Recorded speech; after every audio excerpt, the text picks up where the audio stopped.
un campo magnético entrante y tenemos una carga Q, ¿sí?, que se desplaza con una cierta velocidad, ¿sí? Entonces, cuando esto ocurre, aparece sobre ella una fuerza magnética, ¿sí? Esta fuerza que aparece es muy interesante porque es una fuerza, digamos, deflectora de tipo lateral. Fíjense que es una fuerza que es perpendicular al plano generado por el campo B y la velocidad, ¿sí? Este es un típico producto vectorial en el cual generalmente uno para los productos vectoriales usa la regla de la mano derecha, ¿sí? Y digamos como ayuda para poder encontrar la dirección y sentido de esa fuerza. Fíjense, esta ley, digamos, esta expresión de fuerza, que no es otra cosa que la ley de Lorentz, ¿sí? Aunque bueno, después les comento un poquito sobre eso. Está toda la información contenida en este producto vectorial, ¿sí? Esta fuerza que aparece es una fuerza, como les decía, perpendicular al plano que generan entonces el campo magnético B y la velocidad B. Y es una fuerza tipo, así como deflectora de tipo lateral, ¿no? Algo interesante de esta fuerza, fíjense, como para poder entrar en su conocimiento, es que esta fuerza no cambia la magnitud de la velocidad, ¿sí? Es una fuerza que no realiza trabajo sobre la partícula, sobre la carga, ¿no?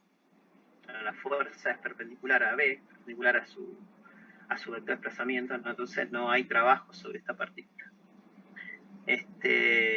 Entonces, de alguna manera, uno lo que está intuyendo es que ante la presencia de un campo magnético constante, ¿sí?, no hay cambios, digamos, es como que este campo no puede cambiar la energía cinética de esta partícula, ¿no? Esta expresión de la fuerza magnética, esta expresión de la fuerza magnética también trae un poco lo que les decía cuando empezamos con magnetismo, nos trae la posibilidad de poder definir el Tesla. Si se fijan, de acá podemos definir el Tesla directamente en el sistema internacional. Si esto es Newton, esto es Coulomb, ¿sí?, esto es metro, y el segundo de acá podemos definir tranquilamente el Tesla.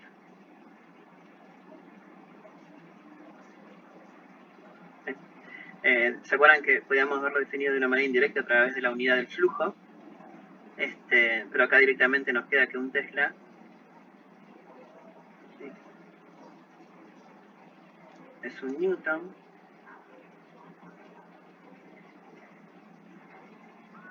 Bueno, acá hablamos sobre segundos amperes, si podemos poner el ampere acá, la manera clásica de poder ver el Tesla. Bien, tiene muchas aplicaciones esta expresión de la fuerza magnética para una partícula en movimiento, ¿sí?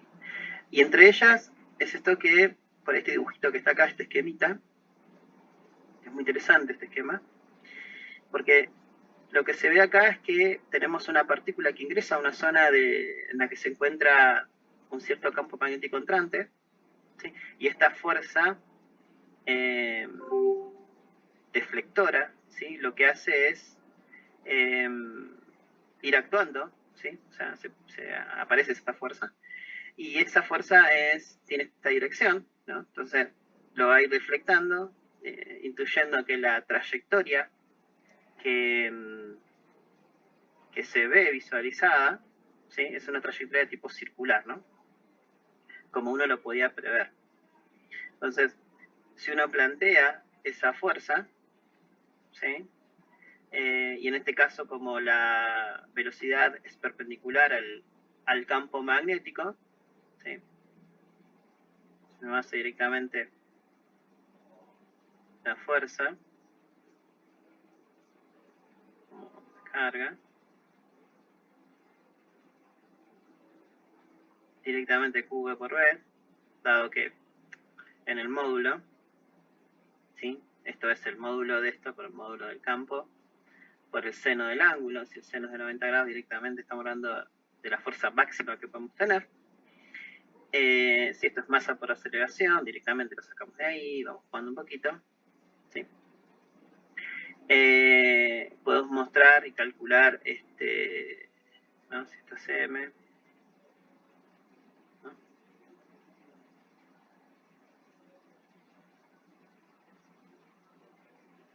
Y esto, aunque es muy sencillo, es muy interesante, ¿sí? De manera experimental, ¿no? ¿Sí? Bueno, acá podemos sacar esta expresión, o sea, la expresión del radio, de la trayectoria circular que describiría la partícula cargada dentro, en esta zona del campo magnético, ¿no? Lo interesante es que este radio, ¿sí? Depende de la carga, ¿sí? Y depende de la masa. Entonces, eso está buenísimo porque fíjense que si yo en un momento tengo como el mismo radio, por ejemplo, de curvatura, y tengo que uno va hacia un lado y uno va hacia otro, estoy hablando de la misma carga, pero una carga positiva y otra carga negativa, ¿no? Estoy encontrando lo que es un par, ¿no? De partícula y antipartícula. Eso es muy interesante, ¿no? En ver esas trayectorias. ¿Qué pasaría en el caso, por ejemplo, se los pregunto, a ver si... Vamos ahora por acá. ¿Qué pasaría en el caso de que, a ver, supónganse que nosotros tenemos un par de ejes, ¿no? Podemos buscar un par de ejes así, y ponemos, supone que este es el eje Z, ¿sí? Y ponemos un campo en esta dirección,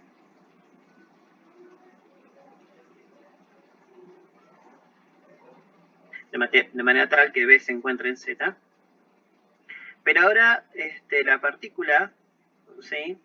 Ingresa a esta zona de campo con una velocidad, ¿sí?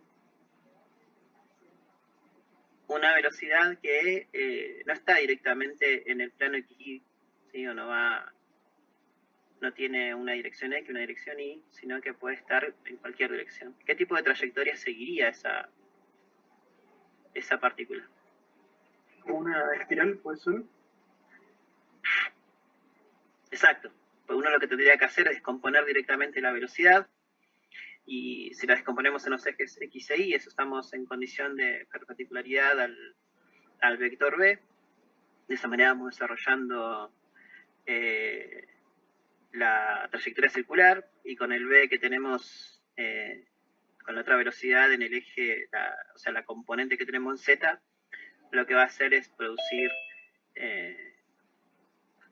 el traslado en el eje Z, ¿no? Entonces haría una espiral, exactamente. Muy bien. Bueno, podría tener muchas aplicaciones de la ley de Lorentz, y podemos aplicarlo a muchas cosas. Hay que variar.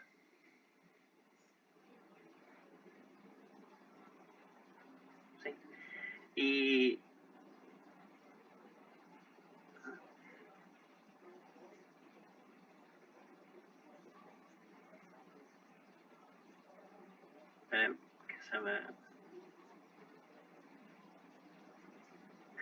bueno, y acá fíjense que en general uno llama a la ley de Lorentz directamente al producto, a la que está asociada a la fuerza magnética, pero en realidad uno podría, o sea, les digo por eso mismo, porque van a encontrar literatura que se expresa la ley de Lorentz en un sentido amplio, generalizado, en el cual lo que tenemos es una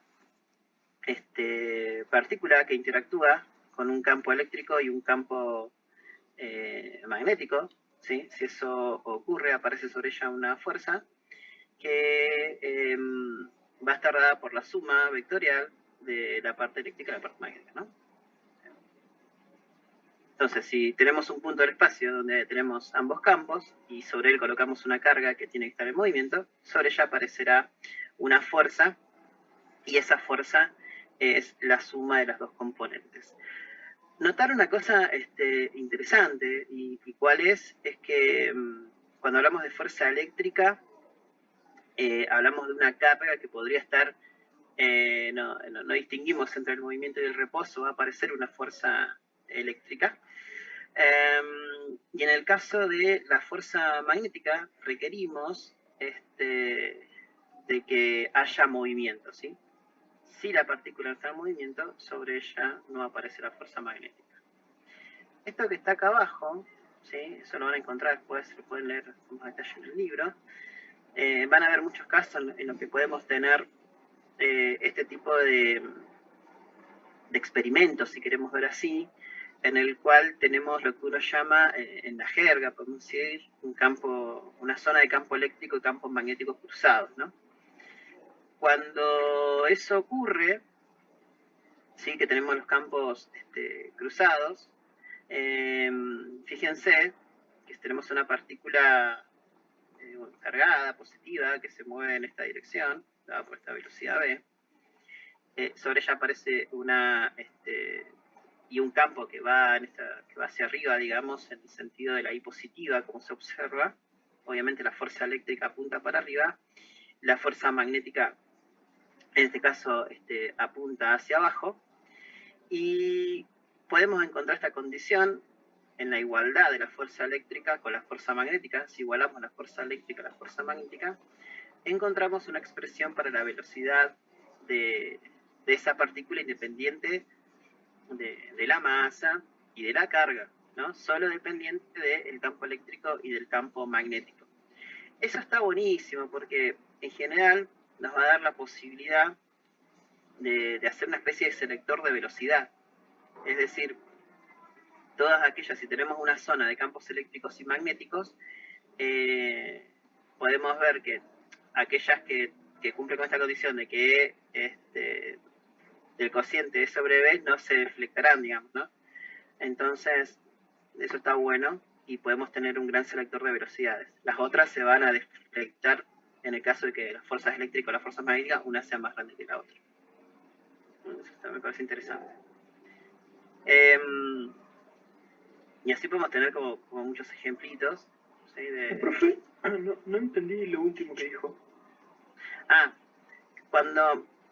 Si en esto es una condición, digamos, o sea, si ¿esto está bien de dónde sale? Sí. Bien, entonces, cuando igualas la fuerza eléctrica con la fuerza magnética, vos podés encontrar una expresión para B. Eso te sirve para un selector de velocidades, en el cual, en el caso de que la fuerza eléctrica sea igual a la fuerza magnética, tu partícula no se deflectará ni para allá, por ejemplo, ni para acá, ¿no? Okay, o sea, sí, va a seguir derechito, entonces está bueno, es como hacer una especie de colimador, digamos. Entonces las partículas que están pasando, si vos tenés un agujero acá, por ejemplo, yo digo, bueno, ¿qué partículas están pasando? Y aquellas que tienen sobre el cociente E sobre B. Ok, está bien. ¿Está bien? Que son aquellas que van a cumplir con la condición de que la fuerza eléctrica y la magnética sean las mismas. Profe, una consulta, pero si son iguales, ¿ese cociente no da 1? No, la fuerza eléctrica respecto de la fuerza magnética son iguales. No que los campos eléctricos y magnéticos son iguales. ¿Está bien? O sea, la fuerza eléctrica, el módulo va a ser igual a la fuerza magnética, y la fuerza eléctrica es Q por el campo, y la fuerza magnética es Q por B, en este caso, por la perpendicularidad. Se simplifica el Q y te queda B igual al cociente de E sobre B. Bien, no sé por qué tengo problemas con esta presentación. Bueno, esto está buenísimo. ¿Qué pasa si tenemos dos cargas en movimiento? ¿Sí? Eso me parece interesante. Vamos a ver que tenemos las dos cargas en movimiento, ¿sí? Ambas se van hacia arriba con dos cargas positivas, en este caso con velocidades una V1 y una V2 respectivamente. La vamos a separar a una cierta distancia R, y está claro que entre ellas va a haber una fuerza eléctrica, ¿no? Sí, ahí lo podemos pensar en sentido de campo, pero sabemos que esa fuerza eléctrica no es otra cosa que la ley de Coulomb.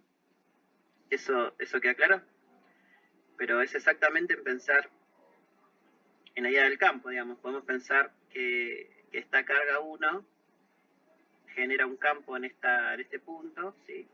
Sobre ella ponemos una carga 2 y sobre ella aparece entonces por ende una fuerza una fuerza eléctrica, ¿no? Entonces estas fuerzas no es otra cosa que el contra.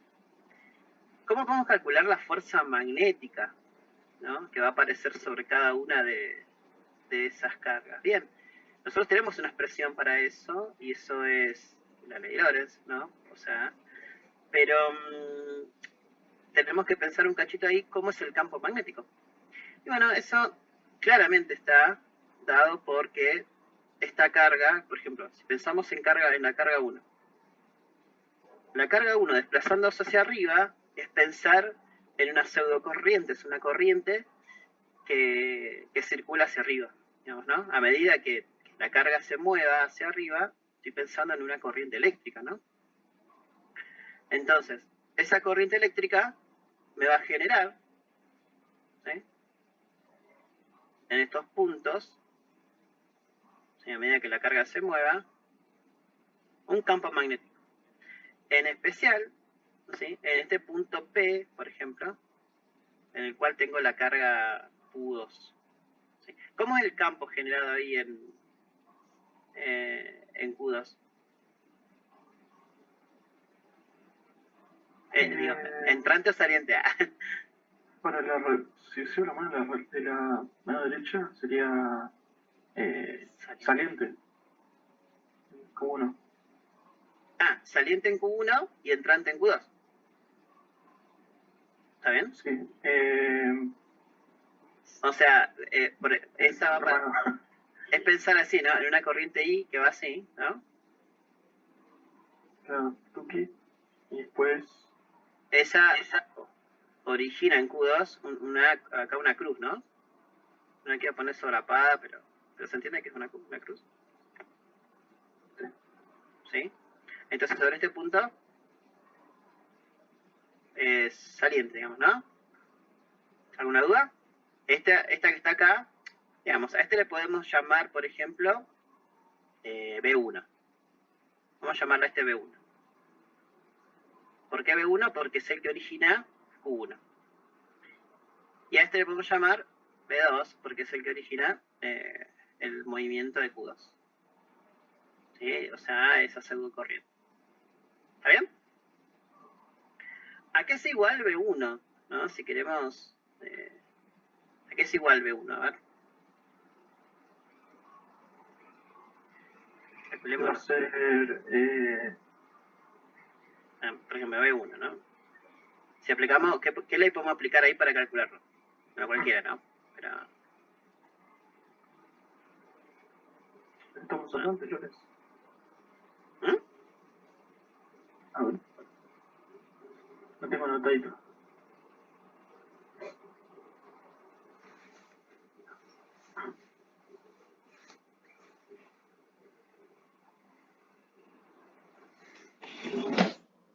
Bueno, ahí podemos pensar, antes de dar la expresión de B1, fíjense que no dice corriente, dice que hay una carga Q1 desplazándose hacia arriba con B1, ¿no? Entonces, si recordamos Biot-Savart, cuando tenemos la corriente, ¿sí?, en el elemento de longitud, digamos, o sea, I por L, que es un elemento de corriente, digamos, completo.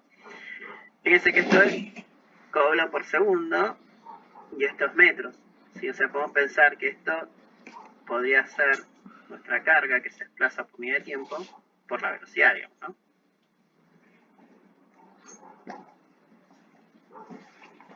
Sí. O sea que B1, fíjense, si pensamos en función de la ley de Biot-Savart, ¿sí? ¿A qué sería igual? Sería mu0 dividido 4pi. 4pi por la corriente. Sí, y por L, que sería Q1 por B1, ¿no? Que serían las que lo originarían.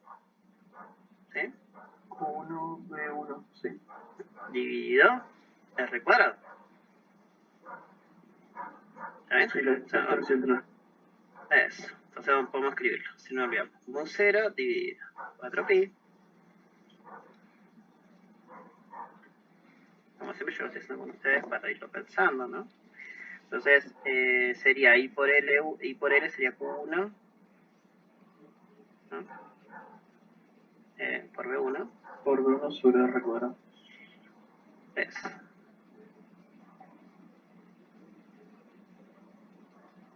Bien, entonces, fíjense, ese campo que tenemos ahí entrante en B1, con esta carga Q2 que tenemos ahí, ya está. Tenemos una carga en presencia de un campo. Tenemos a Q2 en presencia de B1. Eso origina una fuerza magnética. ¿Para dónde apunta la fuerza magnética esa? Que veo en Q2, acá. Y es entrante, para adentro, el campo. A ver. El campo es entrante. El campo va hacia adentro de la hoja, ¿no? Sí. La velocidad hacia arriba, ¿no? Entonces la fuerza magnética, ¿para dónde apunta?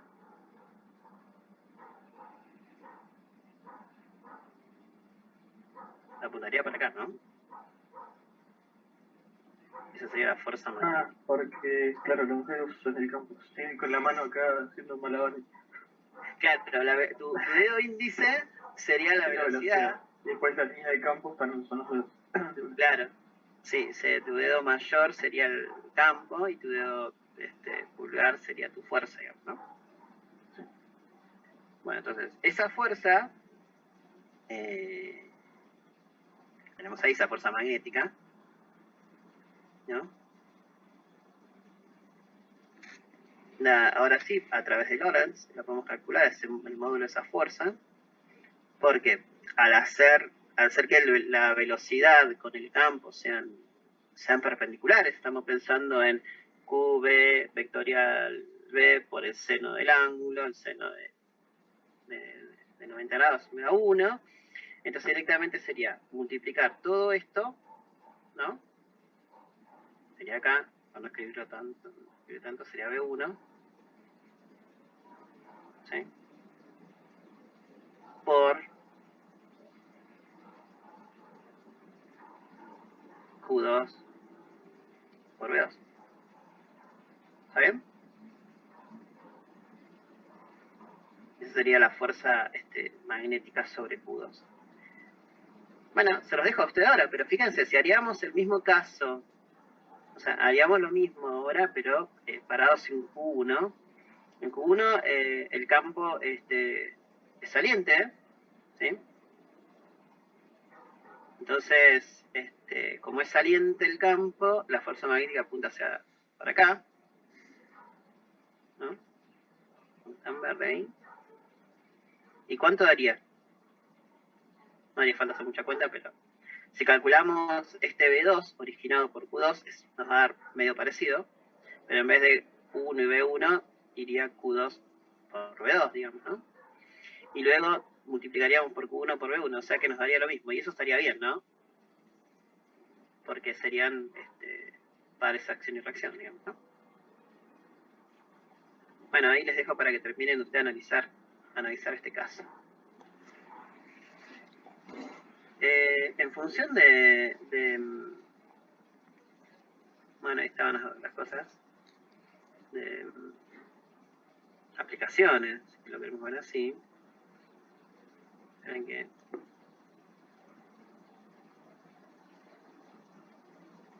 hoy en particular estoy teniendo problemas con la presentación.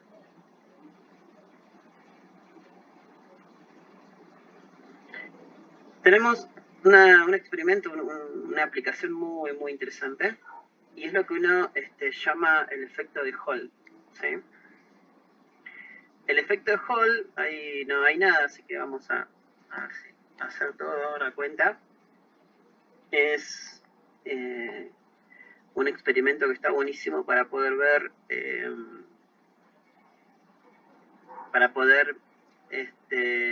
la aplicación de la fuerza de Lorentz y un poquito más de cosas. Vamos a ver si, por ejemplo, esto, digamos, se ve así como una especie de bulk de un pedazo de material que tenemos ahí, se ve así, pero en realidad es una chapita, que ahora vamos a ver por qué. Pero imaginemos que tenemos esta chapa, está bueno que por ahí entendamos.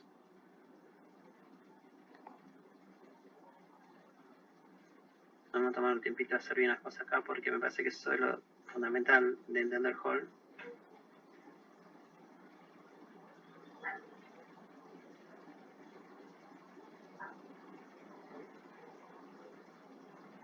Esto es algo que preguntamos bastante en los exámenes finales. Nada, no quiere decir nada, simplemente se los cuento. Ahí.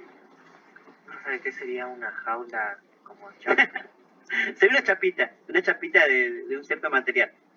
pero hueca, eso no. No, sólida. Ah, bien.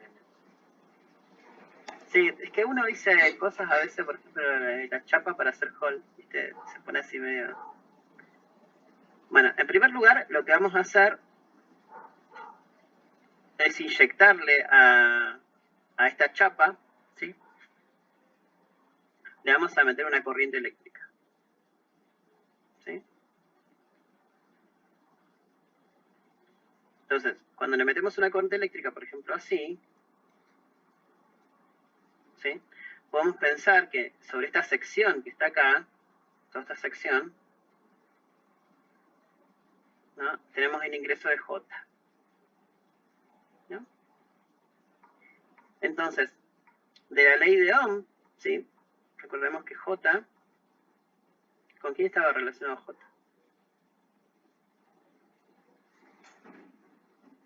J era igual a la concentración de portadores de carga, ¿se acuerdan? Que era ese numerito de eta, por la carga Q del portador, por la velocidad de arrastre, ¿sí? O la velocidad de desplazamiento de esos portadores, ¿no? Que era lo que uno llamaba la velocidad de deriva.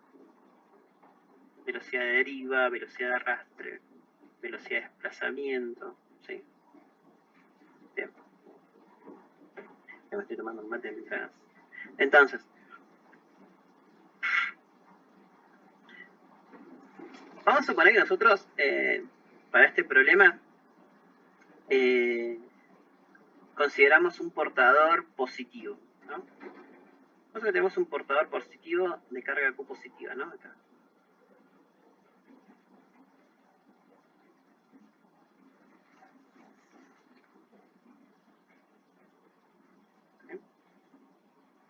Bien. Ese portador positivo que tiene este material, ¿sí? Esa chapita que se ve ahí, media grotesca, pero es una chapa. Entra en una zona, esta chapa está, lo que está en azul es el campo magnético, que puse una sola línea de campo, pero está todo eso metido en ese campo, o sea que, digamos, hay campo en toda esta zona, ¿sí? No es para no dibujar tanto. Entonces, lo que está ocurriendo es que esos portadores de carga, ¿sí? Se encuentran en presencia de un campo magnético. Como es una carga de tipo positiva, ¿sí? Que tiene su velocidad de desplazamiento, fíjense, su velocidad deriva va a ir con J, ¿no? Entonces su velocidad va para acá. Fíjense cuánta física vamos a ver en este pedacito. Esa es su velocidad de desplazamiento. ¿Qué pasa? Al tener una carga que tiene una cierta velocidad, que está en presencia de un campo magnético, por la ley de Lorentz, aparece sobre ella una fuerza magnética. Esa fuerza magnética, ¿qué va a producir? Va a producir que esa fuerza magnética, ¿para dónde se va a desviar? Para arriba, ¿no? Hacia para arriba. ¿Está bien? Te spoileé la respuesta. Entonces, si pensamos en que tenemos muchos portadores, ¿sí? Se nos van a empezar a distribuir cargas positivas arriba y obviamente cargas negativas abajo, ¿no? Entonces, cuando eso pasa, que tenemos arriba las positivas y abajo las negativas, obviamente lo que está ocurriendo ahí es que se está estableciendo un campo eléctrico, ¿no? Entre la parte de arriba y la parte de abajo, que tiene esa dirección, ¿no? Vamos a llamar campo eléctrico. O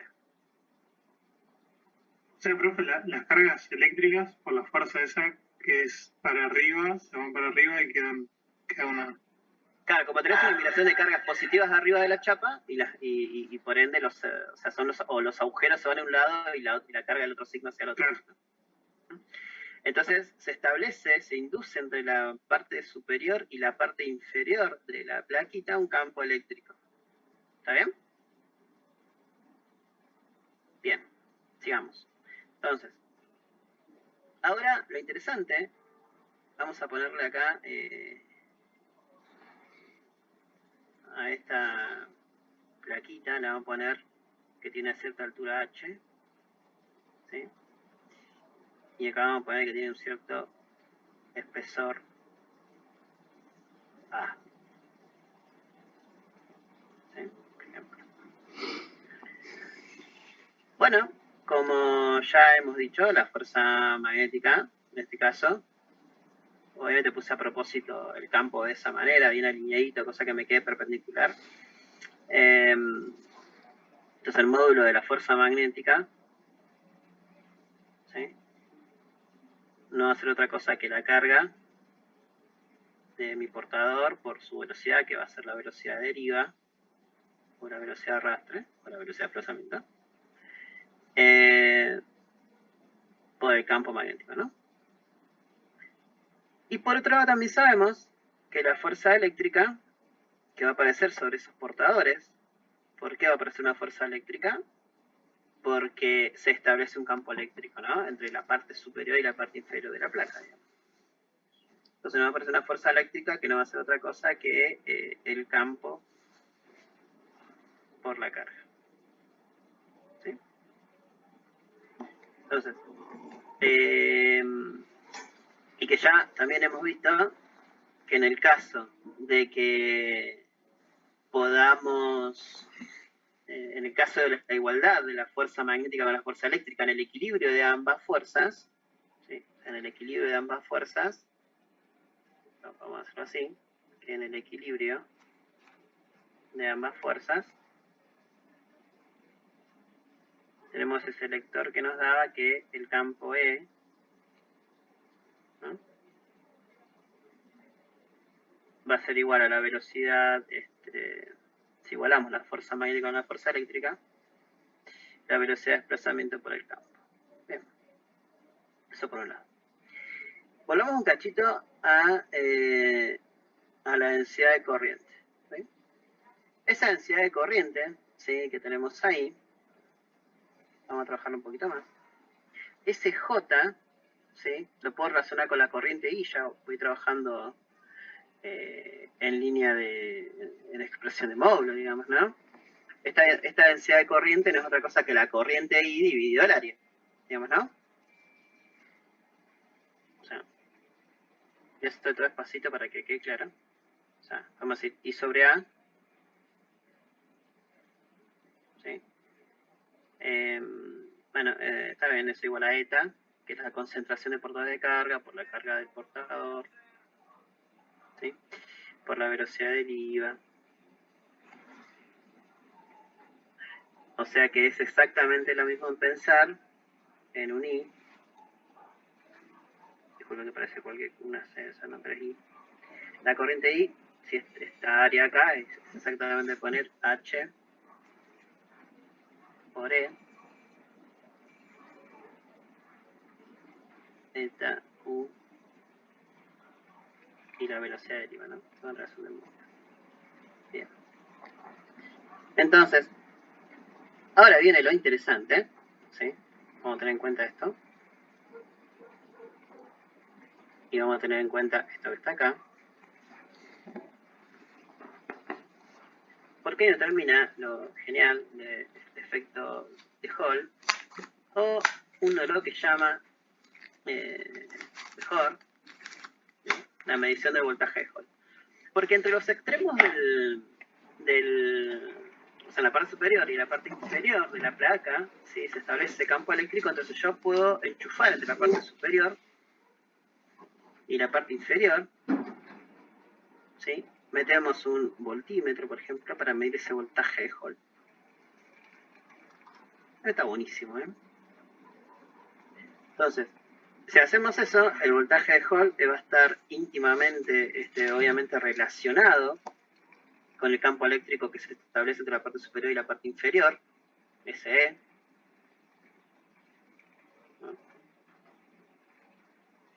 Por, digamos, esa altudita H, ¿no? Eso es H. Disculpen la letra, ¿no? Entonces, ya tenemos todos los actores en juego. Entonces, fíjense.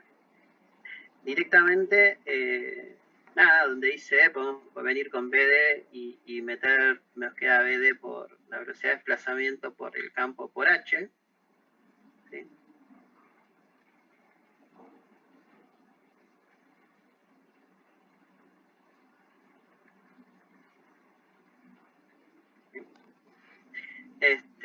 Y luego ya directamente, por ejemplo, podemos traer donde dice velocidad de desplazamiento acá, ¿sí? Despejar esa velocidad de desplazamiento y traerla acá.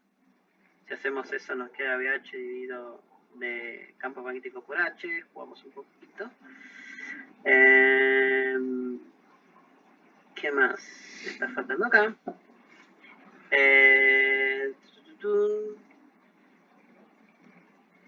Sí. Entonces, si despejamos el voltaje de Hall,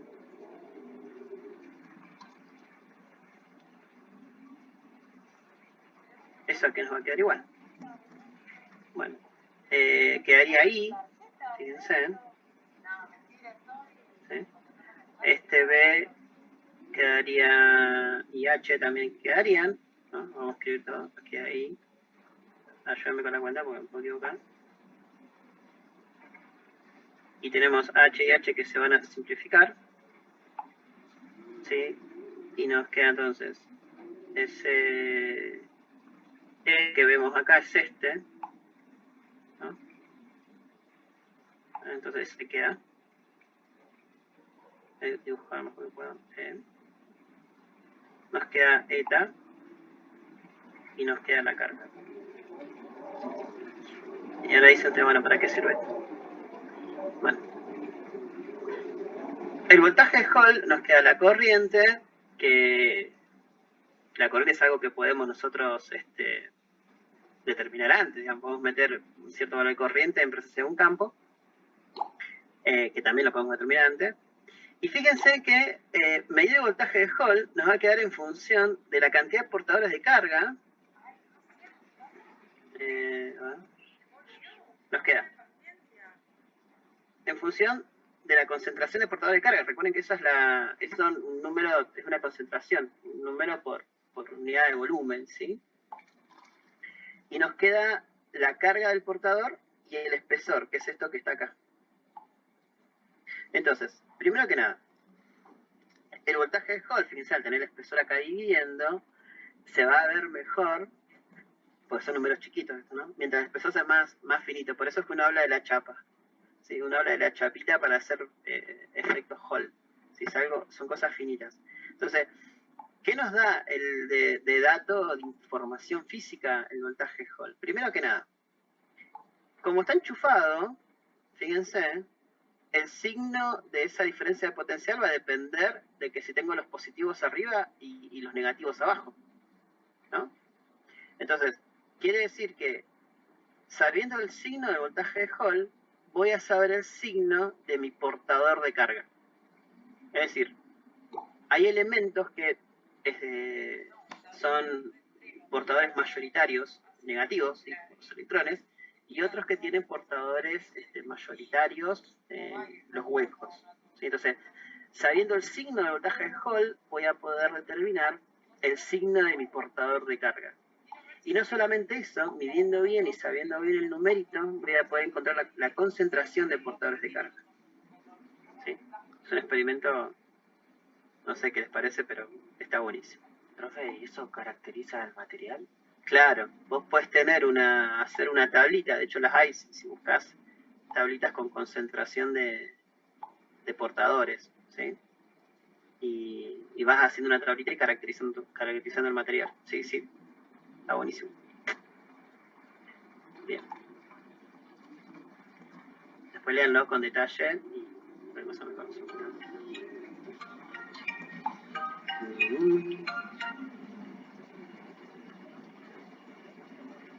esto? ¿Por qué tengo que hacer esto? Espera.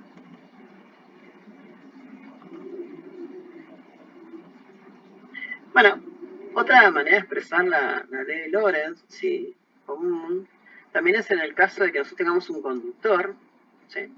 Un conductor por el que circula una corriente eléctrica, ¿sí? Como esa corriente eléctrica son un montón de carguitas, ¿sí? Que van circulando por unidad de tiempo, y sobre cada una de ellas, sobre cada carga individual, aparece una fuerza eléctrica deflectora dada por la ley de Lorentz, ¿sí? Uno puede pensar que para n portadores es directamente aplicar, hacer una superposición y sumar todas las fuercitas dadas por cada una de ellas, ¿no? Multiplicar la cantidad de portadores, digamos, que uno va a tener, ¿sí? Por la fuerza debido a una sola carga individual, ¿sí? Si jugamos un poquito con eso, nos da la posibilidad de inyectar, ¿sí? Acá metemos NQ, ¿sí? B por D, acá traemos de vuelta lo que sabemos de la teoría de la conducción clásica que hemos estado viendo, del J y demás, de la conservación de portadores por el área, todo ese tipo de cositas.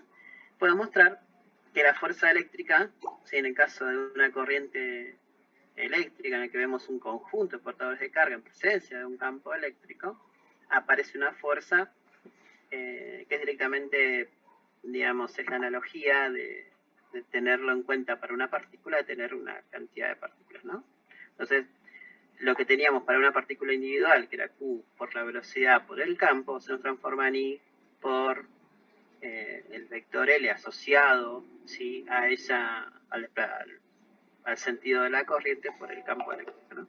Entonces, cuando tenemos un conductor con corriente eléctrica, directamente sí por L por D. De vuelta al producto vectorial entre L y B nos va a dar un vector perpendicular al plano generado por A. ¿Sí? Esta expresión que nos va a servir en el caso de que en vez de tener una carga, tenemos una corriente eléctrica ahí sobre ella. Entonces, cuando metemos ese elemento de corriente en presencia de un campo eléctrico, va a aparecer una fuerza eléctrica. Entonces, la fuerza sobre una corriente en un campo magnético. Bien. Otra aplicación que podemos ver, por ejemplo, ¿sí? Es el caso de, se lo cuento rapidito si vamos a ir trabajando, fíjense. Esto ya un poquito lo desarrollamos recién, pero si tenemos un conductor, por ejemplo, toda esta barrita que tenemos ahí, esta barra en el que tienen estas carguitas positivas, ¿sí? Se van a ir hacia arriba, ¿sí? Encontrando una concentración de cargas positivas arriba, ¿sí? Y una concentración de cargas negativas acá abajo, ¿sí? Entonces, cuando eso ocurre, la concentración de cargas positivas arriba y abajo, ya como dijimos hace un rato, establece un campo eléctrico en esta dirección, ¿sí? Va a aparecer una fuerza eléctrica y entonces hasta que en un momento dejan de mirar las cargas, cuando las fuerzas magnéticas con las eléctricas se igualan ahí, en ese estado, yo puedo determinar, ¿sí? La diferencia potencial que tengo entre este punto y este punto, que no va a ser otra cosa que el trabajo que de última realiza esa fuerza magnética para desplazar las cargas, ¿sí? Y si esto directamente, este trabajo es la fuerza, U por B por B, por la longitud de ese conductor, podemos establecer la diferencia de potencial entre el punto inferior y el punto superior, verificamos las cargas, y eso nos queda la velocidad por el campo, por la longitud. Esto es muy interesante porque es como pensar lo siguiente, ¿no? Que esa FEM, ¿sí? O esa diferencia potencial entre este punto y el inferior y el punto superior, están dependiendo de la velocidad. Eso es algo interesante porque nos va a dar pie a poder entender la otra ley que vamos a ver ahora un poquito más. O sea, un generador, ¿no? exacto, exactamente eso. ¿sí? En algo que estoy moviendo para poder generar una FEM. ¿Sí? Es la Como fuerza electromotriz. Exacto. Si mato la velocidad, no tengo esa fuerza electromotriz ahí, ¿no? Muy bien. Estamos dando por ahí. A ver. Bueno, un poquito lo que les decía recién. Entonces lo que estamos es en entender lo que ocurre con la ley de Faraday, ¿no? A ver, esperen que... ahí estamos. Bueno, la ley de Faraday es una de las leyes más lindas, más importantes que uno desarrolla dentro del estudio del electromagnetismo. Es una ley que nos dice muchas cosas, ¿sí? Entre ellas es que lo interesante es entender esto, ¿no? Es que si el flujo magnético que atraviesa el área encerrada, por ejemplo, acá tenemos un imán, ¿sí? Tenemos este imancito que se está desplazando hacia adentro en hacia una espira, ¿no? Entonces, como el imancito tiene un norte y un sur, obviamente, tiene líneas de campo, ¿no? Entonces, esas líneas de campo, a medida que yo ingreso con ese imán hacia la espira, lo que estoy haciendo es ir variando el flujo magnético, ¿sí? Cuando atravieso esa espira, ¿no? Si lo dejo quieto, no varío el flujo. Tengo que pensar en esas condiciones, ¿no? Entonces, si el flujo magnético que atraviesa el área encerrada por esta espira, en este caso, varía en el tiempo, si tenemos esto, la variación del flujo magnético en el tiempo, se produce una FEM, ¿sí? Se induce una FEM, y uno habla de inducción, ¿no? Esta espira no está conectada, digamos, a nada, digamos, ¿no? Yo acá podría, no sé, en esta espira, ¿sí? Podría, por ejemplo, conectar, no sé, un foquito, algo, y vería que esa, digamos que se induzca esa FEM, ¿sí? Me provee, también aparece una corriente, y se llaman inducidas, ¿por qué? Porque las produce esta variación de flujo magnético. Insisto en esto, ¿no? Si nosotros paramos el movimiento, este movimiento relativo, porque yo podría mover el imán o podría mover la espira también. Entonces, si hay una variación de flujo cuando se atraviesa el área encerrada por esta espira, y esa variación respecto del tiempo es lo que me va a generar esta FEM inducida, ¿no? Ahora, esto es interesante, ¿no? Producimos la FEM, pero lo interesante es que el sentido de la FEM estaba por ese signo y estaba por Lenz. Lenz le aporta el sentido negativo a la ley de Faraday, y lo que nos quiere decir físicamente es que ese sentido es tal que tratará de oponerse a la causa que lo está produciendo, que lo está provocando. Es decir, cuando ingreso el imán de derecha a izquierda, ¿sí? Lo que estoy haciendo es meter más líneas de campo. Entonces, ¿cómo responde esa espira? ¿Sí? Entonces, lo que va a hacer, en este caso esta espira conductora, ¿sí? La FEM va a producir una corriente, que obviamente va a generar un campo, ¿sí? Que va a generar un flujo que se va a oponer al aumento de ese flujo. O sea, está ingresando más líneas de campo. Entonces, ¿cómo va a responder la espira? Generando un campo que me trate de oponer a ese aumento de flujo originado previamente con el movimiento relativo del imán de derecha a izquierda, ¿no? Fíjense que al tener este campo es como yo pensar intuitivamente que acá tengo un norte, acá tengo un sur, digamos, ¿no?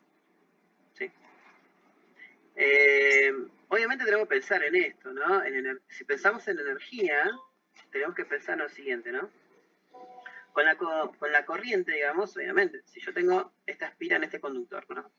O sea, este conductor que tenemos acá, sobre ella se va a inducir una FEM, ¿no? Que produce esta corriente. Con la corriente, obviamente, es como que se va a calentar la espira, o sea, va a haber una especie de consumo de energía. Entonces, ese consumo de energía a través de eso, ¿no? De que se consume esa energía, se necesita de como una fuerza externa para mantener esta velocidad relativa del imán, digamos, ¿no? ¿Por qué? Porque va a haber un rechazo producto del campo que aparece acá en la espira, digamos, ¿no? O sea, que como que para poder hacer mover el imán, o sea, necesita trabajo. O sea, necesitamos hacer un trabajo nosotros para poder entregar esa energía que se está gastando en el calentamiento de la espira. Fíjense que es muy interesante esto, porque si yo metería, así como está de derecha a izquierda, el imán, y el sentido de la FEM sería el otro, estaría aumentando el flujo de como originaría un campo que iría al revés, digamos, ¿no? De derecha a izquierda aumentando un aumento, o sea, produciendo un aumento, digamos, ¿no? Entonces, en ese sentido, eso no estaría conservando la energía, digamos, de alguna manera, ¿no? O sea, está buenísimo. Bueno, si nosotros jugamos un poquito con la definición de FEM, ¿sí? Traemos la definición del flujo magnético, como esta integral, ¿sí? Bueno, metemos esta derivada acá adentro. Cuando metemos ahí adentro la derivada esa, aparece esta derivada parcial. Y podemos pensar la ley Faraday en un sentido muy conceptual, y es que el rotacional de campo eléctrico se relaciona íntimamente con la variación del campo magnético en el tiempo, ¿no? Obviamente aparece el signo menos, que ya discutimos por Lenz, y lo interesante es que acá estamos ya directamente diciendo que una variación del campo magnético en el tiempo origina un campo eléctrico, ¿sí? Esto se ve claramente, ¿sí? Fíjense acá, en este dibujito que tenemos acá.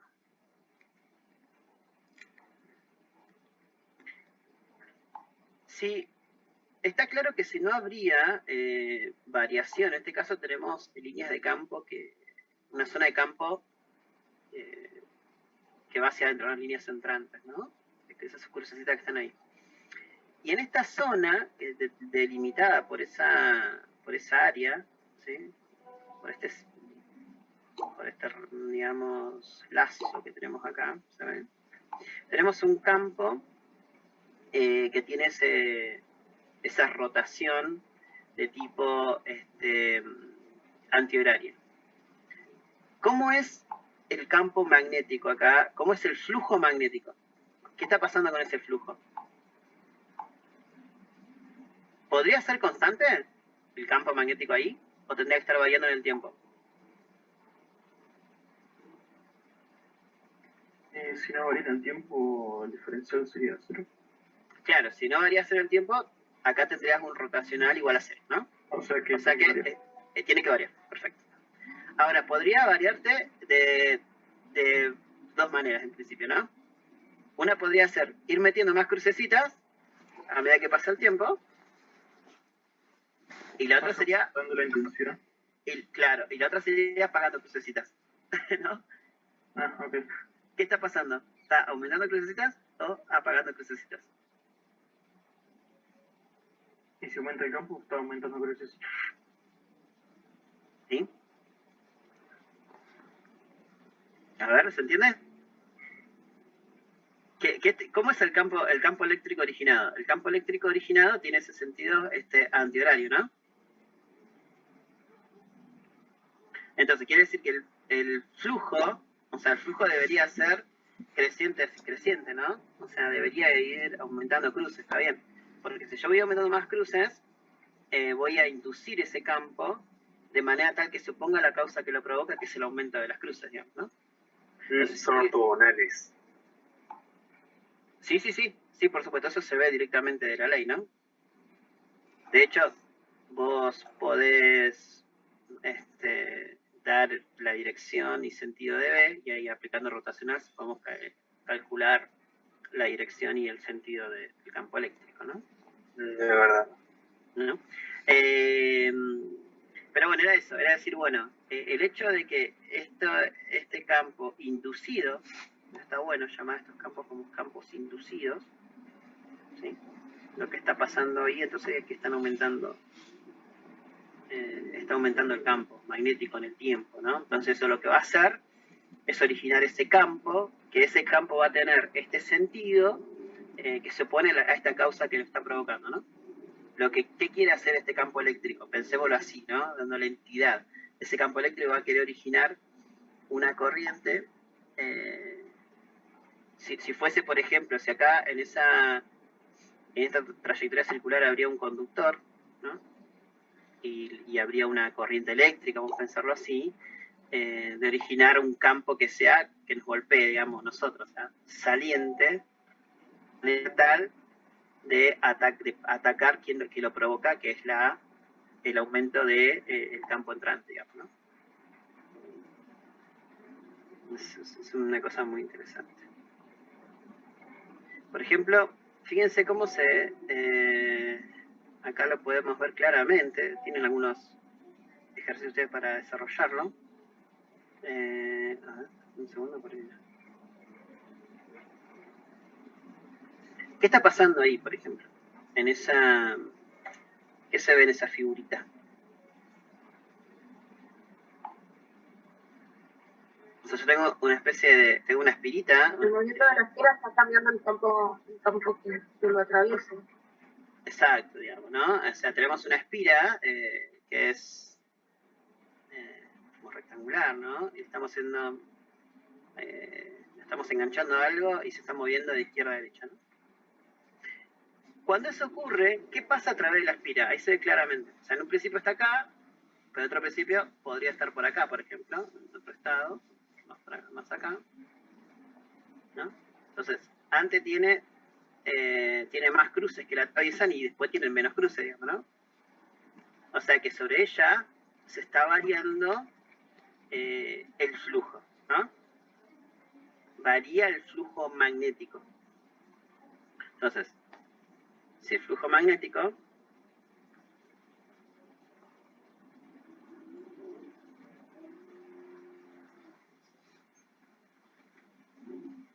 sería B por S, esto es L, ¿no? Sería B por L, y esto es X. X está ahí creciendo, es interesante. ¿Sí? Entonces, acá podemos aplicar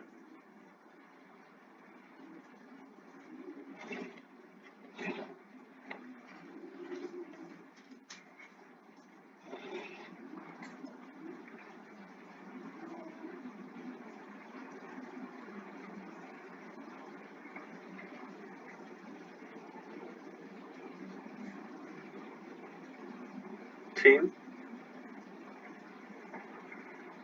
Bueno, si el campo es constante, entonces por L por la derivada de X respecto de T, negativa. Pero, ¿qué pasa? Está decreciendo X, entonces la velocidad es menos la derivada de X respecto a T, ¿no? Entonces, la FEM inducida, ¿sí? Eso está re bueno, es directamente ese numerito que ya lo habíamos encontrado antes, ¿no? En el generador que habíamos analizado conceptualmente antes a través de la fuerza de Lorentz. Fíjense, sigo diciendo lo mismo, lo interesante es que esta FEM aparece por el desplazamiento, ¿sí? Aparece por esa velocidad, digamos, ¿no? Si eso no aparece, si de alguna manera nosotros apagamos, ya no va a haber variación de flujo magnético en el tiempo, y esa FEM desaparece, digamos, ¿no? No tenemos esa FEM inducida. Depende de ese movimiento relativo que tenemos, ¿no? Eso me parece que está buenísimo. Y bueno, tienen algunas cosas en la práctica como para poder analizar, así que no les voy a spoilear todas las cosas.